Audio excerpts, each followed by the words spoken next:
In 2009, the movie Drag Me to Hell was released, and the movie was praised by both audiences and film critics. It's a comedy horror, has excellent pacing, an intriguing story, solid writing, and well-developed characters. The movie, I thought, did a terrific job making the film scary, but also including some comedic and pretty disgusting scenes. It's not really a very scary movie, but it gives the viewers just enough to keep them on their toes.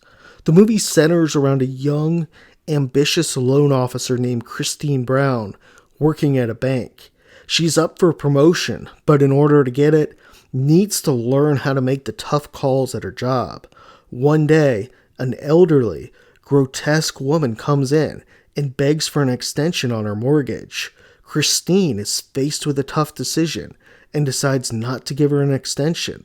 The woman becomes extremely upset, eventually attacking Christine and putting a curse on her. There's a few good things that make this movie really good. One is Christine's character. Christine is a good person. She comes from a tough past, and she really wants to do the right thing throughout the movie. Still, we see her struggle with many of the decisions she makes. She wants to be promoted, but also cares about being a good person. As a result, I thought we really become invested, the audience really becomes invested, rooting for her and hoping she can overcome this horrific curse that's been put on her.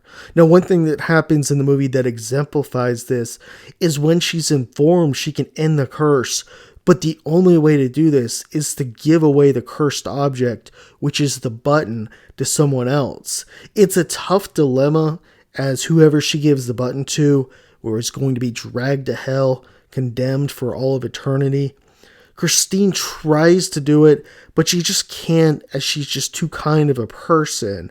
Now, the ending of this movie was terrific as well. It might just be me. I seem to recall watching an alternate ending to this movie. I remember her boyfriend Clay, played by Justin Long, being the one dragged to hell. I looked online, I couldn't find any evidence that it existed though, but to me, I think this seems like just a classic case of the Mandela effect. Now, regardless, the final scene was excellent as well. In the movie, Christine mixes up the envelopes when they fall in her car.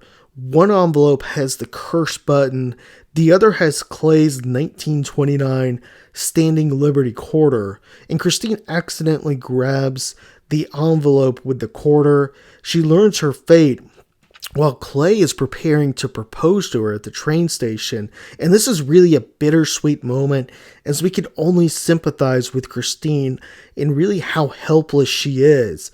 As Christine falls on the train tracks and is dragged to hell, Clay, once a skeptic, can only look on in horror. So the movie really has a number of terrific scenes before the ending, though. The seance I thought was well done, and I liked how Christine tried to overcome the curse this way.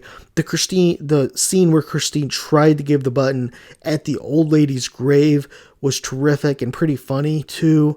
Her meeting Clay's parents was good and really showed how Clay's mom was beginning to accept her, how this curse was just wrecking her life, and essentially if she had not been cursed, Christine and Clay probably would have lived happily ever after. Now, the ongoing conflict between Christine and the old lady who cursed her was great. Much of the fighting was not only funny, but just downright gross at times, and it was especially funny to see the old woman, even deceased, still attacking Christine at both her funeral and the grave. The movie had solid acting all around. Rom, the medium she first went to, was terrific in outlining and explaining the challenges Christine was facing. Clay, played by Justin Long, did a great job, and he didn't overshadow Christine as well. It goes without saying, Christine, played by Alison Lohman, was really the perfect pick for this role. Lohman played the good-hearted farmer girl trying to make it in the big city extremely well, and she's a good actress. She did awesome in this movie. So, like almost every movie today, it's been announced that this film is going to get a sequel. Now, what should we expect? We can expect that since Christine was dragged to hell and also Alison Lohman retired from acting, she's not going to be back for the sequel. So the storyline could revolve around Clay or Justin Long. His career's really taken off since that movie, especially with horror films. Now in the movie, Clay was a skeptic, and we saw how he started to believe, ultimately watching Christine dragged to the pits of hell. A storyline could revolve around his search for answers, or the film might just introduce new actors altogether. I would like to see Justin Long back in this in some capacity. Regardless of what they pick, this is one sequel I'll definitely want to check out and see how they handle it. If you haven't seen this film, I'd surely recommend it. Thanks for watching.